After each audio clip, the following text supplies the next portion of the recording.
Have you ever asked yourself, what would happen if 1.1 million people were suddenly told to abandon their homes? Well, that's the reality facing the residents of Gaza City and the northern part of the Gaza Strip. According to recent news, Israel's army has ordered a mass evacuation due to the presence of Hamas fighters hiding in tunnels. The order, which has been dismissed as fake propaganda by Hamas, applies not only to the local population but also to UN staff and those seeking shelter in UN schools. This sudden development has led to a wave of reactions from different sectors. The United Nations has warned of the devastating humanitarian consequences that could result from such a massive displacement. Meanwhile, on the other side of the world, progressive U.S. Congresswoman Alexandria Ocasio-Cortez and Palestinian-American comedian Amir Zar have voiced their strong objections.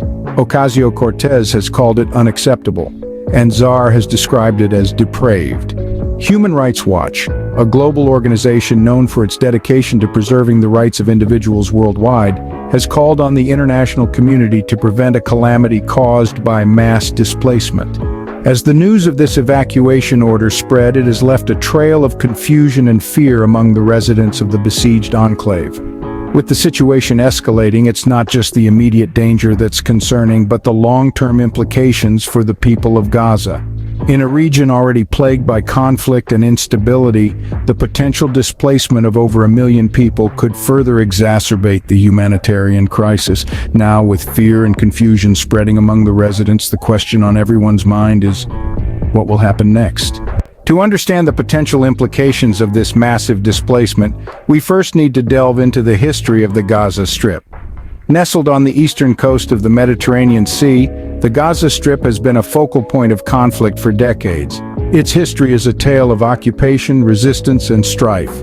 In the wake of the 1948 Arab-Israeli War, Gaza came under Egyptian control while the West Bank was annexed by Jordan. However, the Six-Day War in 1967 saw Israel seizing control of both areas, including the Gaza Strip. The Israeli occupation was marked by tension and conflict, giving rise to the First Intifada or uprising in 1987. This was a popular movement led primarily by Palestinians in the West Bank and Gaza Strip, protesting against the Israeli occupation. The Intifada saw the emergence of Hamas, an Islamist political organization that quickly gained popularity among Palestinians for its resistance to Israeli rule. Hamas's influence grew steadily, and in 2006 it won the Palestinian legislative elections.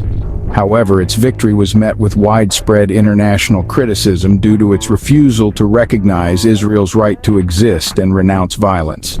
This led to a sharp division among the Palestinian factions, culminating in a violent conflict between Hamas and Fatah, the dominant party in the Palestinian Authority. By the end of 2007, Hamas had taken control of the Gaza Strip. The years that followed saw a series of conflicts between Hamas and Israel. The most notable of these was the 2008 to 2009 Gaza War, also known as Operation Cast Lead. The conflict resulted in significant casualties on both sides and led to a severe humanitarian crisis in Gaza. The recent order to evacuate from Israel is not the first of its kind. In the past, similar orders have preceded large-scale military operations, heightening fears among the residents of the Gaza Strip. The presence of Hamas, which Israel and many Western countries regard as a terrorist organization, complicates matters further. Israel argues that its actions are necessary to protect its citizens from rocket attacks launched from Gaza. However, critics argue that its tactics are disproportionate and lead to unnecessary civilian suffering. This history sets the scene for the current crisis and helps us understand the complexities involved. The potential for a humanitarian disaster cannot be overstated. In the besieged Gaza Strip, the health system is under immense strain. The World Health Organization, or WHO, paints a grim picture of the situation. Hospitals are experiencing electricity shortages, with critical services such as intensive care, X-ray, and dialysis being rationed. The care that people desperately need is being cut back due to a lack of resources. But it's not just about electricity. Medical supplies are also dwindling, and the situation is becoming increasingly urgent. Imagine being in a hospital, injured or sick, and the doctors tell you they have run out of the medicine you need or they can't run the necessary tests because they're out of supplies. That's the reality for many in Gaza right now. The WHO has called for the establishment of a humanitarian corridor. This would allow health workers to enter Gaza and the evacuation of the sick and injured. It's a lifeline, a chance for those in dire need to receive the care they desperately require. But as of now, this call has yet to be answered. The International Committee of the Red Cross, or ICRC, has also voiced concern about the deteriorating situation. They too emphasize the risks to vulnerable patients, those who are the most in need of care and the least able to endure the hardships of a strained health system. It's a bleak picture, one of a health system pushed to its limits and a population in desperate need. The WHO has documented multiple attacks on healthcare services, with health workers and ambulances also being targeted. This isn't just a crisis, it's a disaster unfolding in real time. The people of Gaza are on the brink of a health crisis, adding yet another layer to the unfolding disaster. The world is not just standing by. Voices from around the globe are rising in protest and concern. As the unsettling situation in Gaza continues to unfold, the international community's response has been a mix of condemnation, concern, and calls for restraint. Organizations such as the United Nations and Human Rights Watch are at the forefront, expressing their deep concern over the potential humanitarian catastrophe that could result from such a mass displacement. The United Nations has warned of the devastating humanitarian consequences that could follow the evacuation order, emphasizing the severe impact on the hundreds of thousands of individuals seeking shelter in UN schools. Similarly, Human Rights Watch has called upon the global community to prevent a disaster triggered by mass displacement. However, amid these calls for peace and restraint, there's a notable silence from one crucial player: the United States. Recently leaked internal emails from the U.S. State Department reveal a worrying trend. Diplomats working on Middle East issues have been discouraged from making public statements suggesting the U.S. wants de-escalation or an end to the violence. This reluctance to push for Israeli restraint shines a light on the complex and often controversial relationship between the United States and Israel. Despite the escalating violence and humanitarian crisis, high-level U.S. officials have reportedly instructed staff to avoid using phrases such as de-escalation/ceasefire, end to violence, bloodshed, and restoring calm. This signals a hesitancy within the Biden administration to exert its influence and advocate for peace. This reluctance is particularly noteworthy given the U.S.'s position as Israel's most significant source of diplomatic and military support. The United States has significant leverage that could be used to encourage a peaceful resolution. Yet so far it seems this leverage is being held back. However, it's important to note that there may be pressure building within the U.S. to prioritize humanitarian concerns. Progressive U.S. Congresswoman Alexandria Ocasio-Cortez and Palestinian-American comedian Amir Zar have condemned Israel's push, with Ocasio-Cortez calling it unacceptable and Zar describing it as depraved. There's a growing voice within the U.S. that's pushing back against the status quo. With the world watching and waiting, the international response, or lack thereof, will play a crucial role in what happens next in Gaza. As we continue to monitor the situation, the question remains, will the world's powers use their influence to advocate for peace and prevent further humanitarian devastation? Or will they stand by as the situation continues to escalate? The international response, or lack thereof, will play a crucial role in what happens next in Gaza. With all these factors in play, what does the future hold for the people of Gaza? As we cast our gaze forward, there are a few potential scenarios that could unfold. Each carries its own weight of uncertainty, hope, and fear for the residents of Gaza. One possibility is a deepening humanitarian crisis.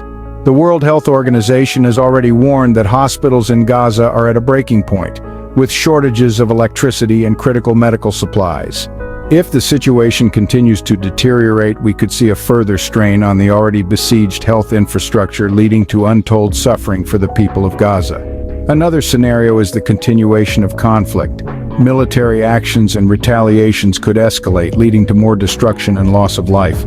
This cycle of violence has been a recurring theme in the region's history, and there's a real fear that this pattern could continue. However, there's also the potential for negotiations and peace. There could be international pressure leading to a ceasefire agreement or even more ambitious peace talks.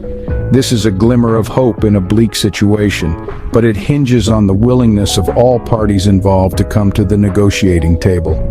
The people of Gaza are living in a state of fear and uncertainty. Their homes, their lives, their future all hang in the balance. They face the terrifying prospect of having to leave their homes with no clear indication of where they would go or what they would do. But despite the uncertainty, there's one constant: the resilience and strength of the people of Gaza. They continue to hope, to dream, to fight for a better future. They deserve a chance for peace, prosperity, and a life free of fear and violence. As we look towards the future, it's crucial that we remember the human cost of this conflict. The people of Gaza are not just numbers on a page or images on a screen. They are mothers, fathers, sons, daughters, each with their own stories, dreams, and hopes for a better future. The future remains uncertain, but one thing is clear: the world cannot afford to turn a blind eye to the plight of the people in Gaza. As we reflect on the situation in Gaza, we must remember that behind the numbers are real people. Lives disrupted, families torn apart, and communities destroyed by the escalating conflict. We've examined the current situation in Gaza, where over 1.1 million people have been ordered to evacuate their homes due to the presence of Hamas fighters. We've delved into the backstory, tracing the conflict's roots and its impact on the people of Gaza. We've discussed the severe humanitarian crisis unfolding, with hospitals at a breaking point and essential services being rationed. We've also considered the international response, or in some cases, the lack thereof. The World Health Organization and Human Rights Watch have made urgent appeals, calling for humanitarian corridors and condemning the potential calamity of mass displacement. Meanwhile, some diplomatic circles seem to have shied away from pushing for de-escalation and an end to violence. We've pondered on the future of Gaza, a future that hangs in the balance as international negotiations continue and the people of Gaza wait in hope and fear. But let's not forget, these are not just news headlines or political debates. These are human lives, each with a story that deserves to be heard.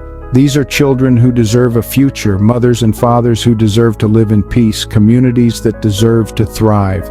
This is why it's crucial that we continue to advocate for peace and human rights, not just in Gaza, but everywhere. It's easy to feel overwhelmed by the scale of such conflicts, but remember, change often starts with a single voice. One voice can become many, and many voices can bring about change. Change may seem far away, but as long as we continue to raise our voices, there is hope. Because every single voice matters, especially when it speaks for peace.